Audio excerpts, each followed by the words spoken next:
When my ex-mother-in-law restrained my hand, my enraged ex-husband grabbed my neck with both hands and began to strangle me. In the midst of my hazy consciousness, I realized that it was the right decision to come alone. This is the kind of ex-family that would do such a thing. If Monica had come with me, she wouldn't have been safe either. Really, it was the right decision to come alone. Just when I thought it was hopeless, the front door swung open forcefully. Everyone in the neighborhood, the eldest son of this household, is now pinning down a defenseless woman. He is choking her, and the mother is tightly gripping the vulnerable woman. She's helping her stupid son with his domestic violence. I'm Kate. It has been 1 year since I married my husband, Stuart. The reason we met was because we both registered with the same marriage consultation agency, and the staff introduced us to each other. To tell the truth, I was quite desperate to get married. I had a considerable fear of the approaching wall of 40. My college friend got married at a young age at 27, and a few years later, my last remaining single friend also got married at 31. I am an only child, so I don't have any siblings, and my extended family connections are also weak. Even my parents, if everything goes according to plan, will depart before me. I was so scared of loneliness, incredibly scared, until I met my husband. I participated in many free events for singles. However, it seems that I have a poor eye for men, as my closest friend Monica, who got married first among our group at the age of 27, constantly rejected the men I chose. As soon as we met, meeting once a week, we promptly started our matchmaking party debriefings. So, what kind of person is this time? He said he works as a clinical psychologist. I don't really care about his occupation. What did you talk about? Well, he was a very serious person. How so? Can you give me an example? He works at a hospital and the patients rely on him more than the doctors. Isn't that amazing? Anything else? He said he genuinely cares about the patients. He's willing to help as many patients as possible, even if it means volunteering and putting salary second. Rejected! Huh? Why? He's full of self-importance, like he's some kind of hero, but he's not. His need for validation is just too strong. Are you sure about that? Kate, people like him tend to have extreme anger outbursts when things don't go their way. It's better to stay away. Trust me. Well, we can still be friends. I don't think he's even worth being friends with. Yeah, you're right. Even though I said that, I continued the relationship with this man, and I was supposed to go to his birthday celebration. The day before, I slipped on the stairs at work and broke my leg. When I contacted him about it, he unleashed a harsh, verbal attack on me. That's just too much. We had plans for tomorrow, right? Canceling now, isn't that terrible? I'm sorry, but I can't go anywhere with this leg. You should be more careful in life. Tomorrow's my birthday, you know. Oh, thanks to you, it's going to be the worst birthday ever. After that, he abruptly hung up the phone, and communication between us ceased. Monica was right after all. That's what I thought. I met a man who was a public servant but could only spare $500 per month after paying for his car loan and supporting his parents. Monica rejected him, but I didn't listen. Unexpectedly, his parents got involved and demanded, "If you're dating her, you should give her money too." It was an awakening. And then I met someone at a matchmaking event who was a caregiver. When I told Monica about him, she immediately rejected him. However, as he hinted at marriage, I told Monica that I wanted to marry him, even if she opposed it. Then Monica cried and jeered at me.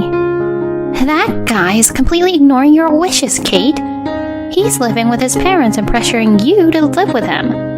If he lives with you, he'll bring his grandmother from the nursing home, right? That means he's fully expecting you to take care of his grandmother, and he thinks it's fine for you to continue working. You'll have to take a 1-hour train ride to go to work? Seriously, wake up already. You can't possibly be happy marrying someone like that. Hey, why don't you try talking to him about fulfilling your wishes? I'm sure he won't budge. Yeah, I'll try saying that I don't want to live together. And when I told him that over the phone, he said he understood. When's your next date? Maybe the day after tomorrow.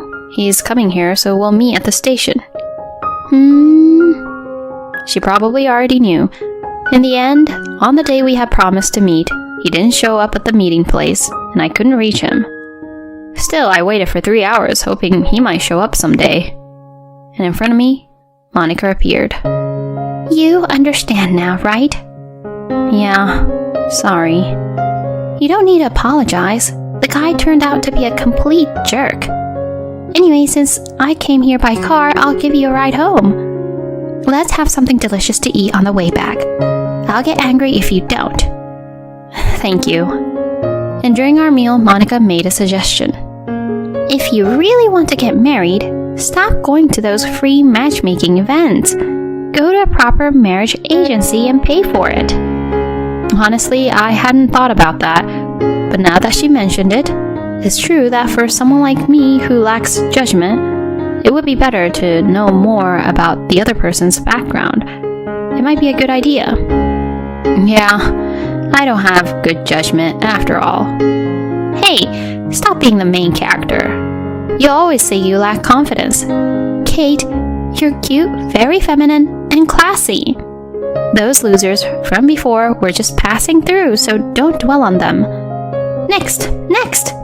If you think this guy is no good, it's okay to say, oh, he wasn't right for me. Don't think anything more about it. Kate, if you're worried, I'll go with you to listen to the explanation at the marriage agency. Really? Thank you. And so our visits to marriage agencies began, but right around that time, Monica's husband was transferred overseas. She moved overseas while worrying about me. I can't rely on others anymore. I have to carve out my own life. With that in mind, I joined a marriage agency, and within 3 months, I met my husband and got married. But it seems my judgment was still lacking. Initially, we had promised not to live with our in-laws, but now we are living together. It started when my father-in-law fell ill, and at first, they wanted me to help with his daily needs. But somehow I was persuaded, and we ended up living together. I appealed to my husband multiple times, but he simply brushed it off, saying, I'm the eldest son, and didn't make any effort to change the situation. Moreover, I suspect my father-in-law's illness wasn't genuine. As soon as we started living together, his health miraculously improved. And even though I have a job, the household chores at my in-laws' place are assigned to me as if I were a full-time housewife. Furthermore, my mother-in-law doesn't approve of the way I handle things and always nitpicks, making me do things over. This kind of life has been going on for about 4 months. I was exhausted, both physically and mentally. I consulted my parents about this, but they had traditional views and told me to serve my in-laws since I'm their daughter-in-law. The root cause of all this was my lack of judgment, and it was all because I rushed into marriage. I'm well aware of all that, but I had reached my limit. Although it had only been a short time since we got married, thoughts of divorce were already crossing my mind. In this life, there are my father-in-law, mother-in-law, and husband, but I feel lonely. I got married out of fear of loneliness, but being alone might be better than this. In the midst of all this, another unfortunate event struck me. My parents were involved in a car accident and passed away. With their deaths, I truly became an orphan. However, it seemed to embolden my mother-in-law and husband. They must have thought that I had no place to escape anymore. I was subjected to even more demanding labor than before. In truth, I want a divorce. But if I get divorced, I'll truly be all alone. I think this was the most cornered I have ever felt in my life. However, my family didn't attend my parents' funeral. Originally, there were no relatives to attend my parents' funeral except for me, the heir. It was a deeply lonely farewell. But there was one person who attended the funeral. Just one person. It was Monica, who immediately boarded a plane after hearing the news. When she saw me, her eyes were red, and without a word she embraced me tightly. At that moment, everything I had been holding back overflowed, and I cried out loudly. She stayed silent and stayed by my side until the end. Monica, thank you so much today. Yeah, I have to go back. What? I'm not letting you go. I already booked a hotel, so come with me.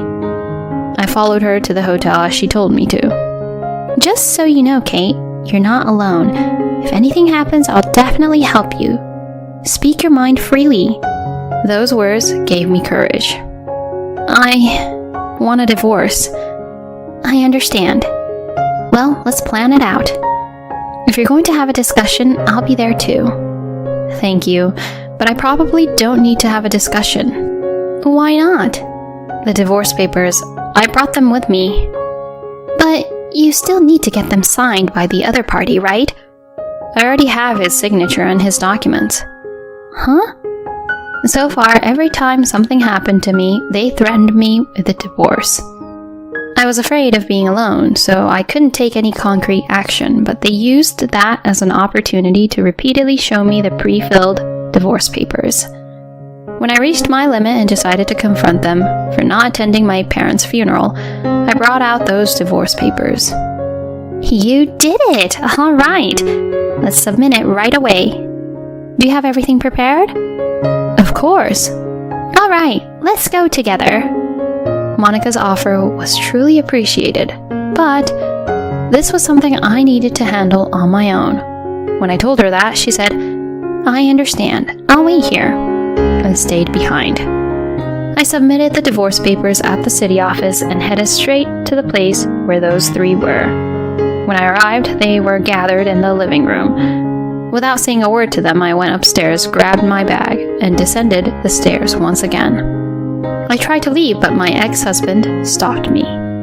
Hey, you came back and didn't even say hello. Well, you never greet me either, do you? Forget about that. Transfer all the money to my account, right now. What are you talking about? It's obviously your parents' inheritance. It's $1 million, right? You're well informed. You talked to your parents about it before, didn't you? You have interesting hobbies. Eavesdropping, I mean.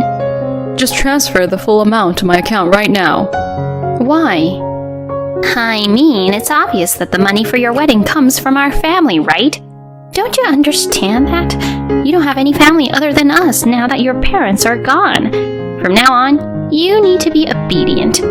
That way, your livelihood will be guaranteed.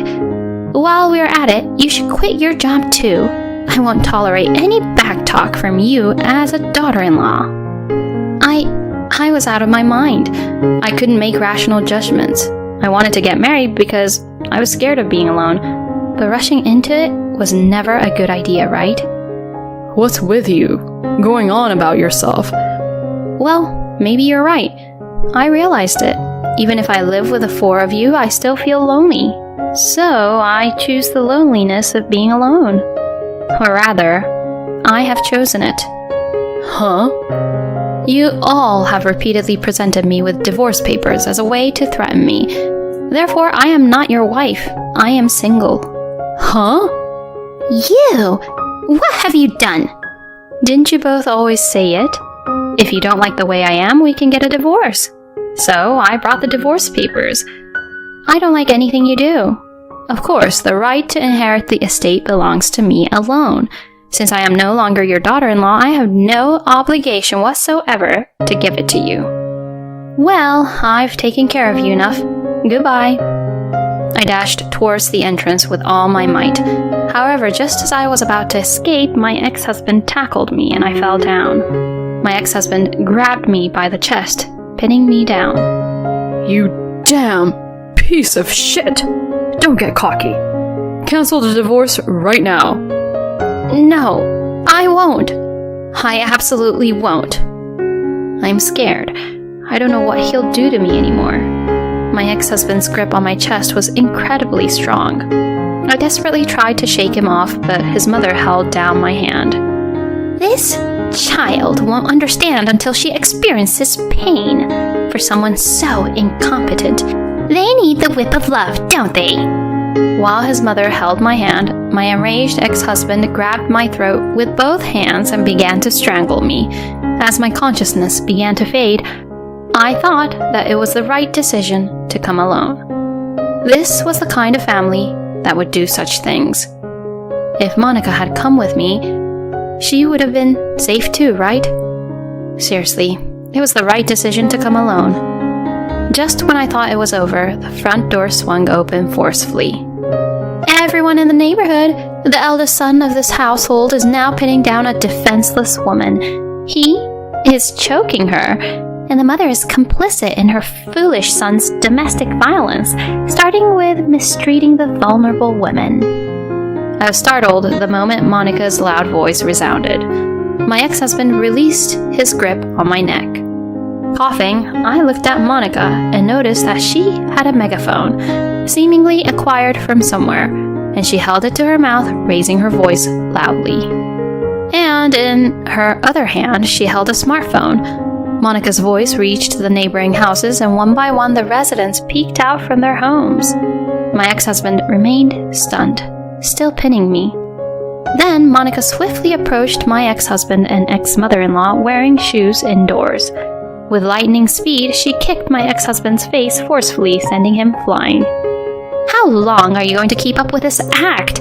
You damn domestic violence scumbag! Hey, you old hag, you're just as guilty too! Monica delivered a powerful blow to my ex-mother-in-law. Hey, you statue over there. What the hell are you doing? Your stupid wife and your stupid son are doing a hell of a job. I'll put an end to it, you pathetic old fool. I'll make sure you pay proper compensation. We'll take you down. This is violence. Oh, really? Fine, let's battle it out in court then. Regardless of how the justice system decides, I haven't done anything wrong. I'll decide for myself what's right or wrong. It's all up to me, you imbecile. I have solid evidence of your violence on my smartphone. So let's see how the justice system judges. Oh, but before that, if Katie files a complaint, it'll be a slam dunk. Ah, that would be delightful. What will you do, Kate? Fine. I'll pay the compensation properly. Is that good enough for you? I'll even agree to the divorce. So please, don't file a complaint. Then it's $60,000. You have nothing to do with this. Just stay quiet. Kate's marriage period is 1 year. Monthly $5,000 for enduring it. So that's $60,000. Hold on. Are you even listening to me? Huh? Who's not listening? You mean yourself? You're not even human. It's ridiculous. Those who harm those in weaker positions than themselves shouldn't call themselves human. Well then, let's submit the complaint and the videos from this smartphone to the police. Fine, I get it. I'll pay, so please stop. I'll make the payment properly. Give me the cash right now. I can't come up with that much money immediately. The dress is in the old man's safe, isn't it? Are you still trying to escape at this point? Everyone in the neighborhood, this domestic violence scumbag. All right, I'll get it. Reluctantly, my ex-husband handed over the cash to me. And then, Monica and I left the house. I'm sorry, I was told to wait, but I couldn't wait. Don't apologize. If you, Monica, hadn't come, I would have been confined in that house. Are you going to file a complaint? No, I got the $60,000. Let's settle it like this. I see. Well, it worked out well with the bluff, didn't it? Huh? Actually, I couldn't record the video. When we arrived at the house, I heard a loud noise. I was too preoccupied with that. Oh, really? Hey, where did you get that megaphone? It's from the dollar store. I thought I'd shout with it. Thank you. Really? Hey, how about you take some time off and come over here? Should I come and visit? Let's go out and have some fun like old times. And so I took 2 weeks of paid leave, completed the necessary procedures for my parents' affairs, and headed to Monica's new place. By that time, there was a huge commotion at the ex-in-law's house.